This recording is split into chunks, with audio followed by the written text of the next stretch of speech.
వృక్షాసనం. ఈ వృక్షాసనం చేస్తే మనకు ఏకాగ్రత బాగా పెరుగుతుంది. చదువుకునే పిల్లలకు ఇది మంచి ఆసనం. ఈ వృక్షాసనం ద్వారా శరీర పటుత్వం పెరుగుతుంది, బ్యాలెన్స్ మంచిగా ఆగుతుంది. సావధాన్. వృక్షాసనం. సావధాన్. 1 ముందుగా ఎడమ పాదం కుడి కాలు మీద పెట్టి బ్యాలెన్సింగ్ ఆపుకోండి. ఎడమ కాలు 2 సమాంతరంగా 2 చేతులు. 3 చేతులు పైకి, చెవుల పక్కన స్ట్రేట్గా ఉండాలి. 4 నమస్కార స్థితి, శరీరాన్ని పైకి లాగుతూ ఉండాలి.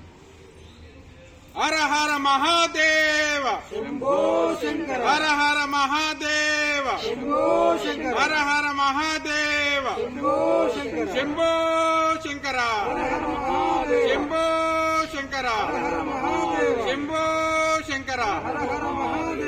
5 2 చేతులు సపరేట్ చేయడం.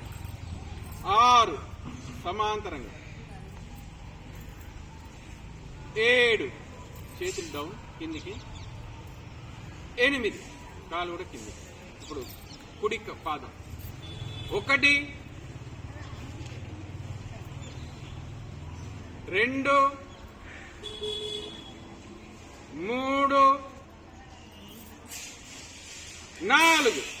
హర హర మహాదేవ, హర హర మహాదేవ, హర హర మహాదేవ, శంభో శంకర, శంభో శంకర, శంభో శంకర. 5 6 చేతులు సమాంతరంగా. 7 8 స్తవ. నమస్కారం. నమస్కారం.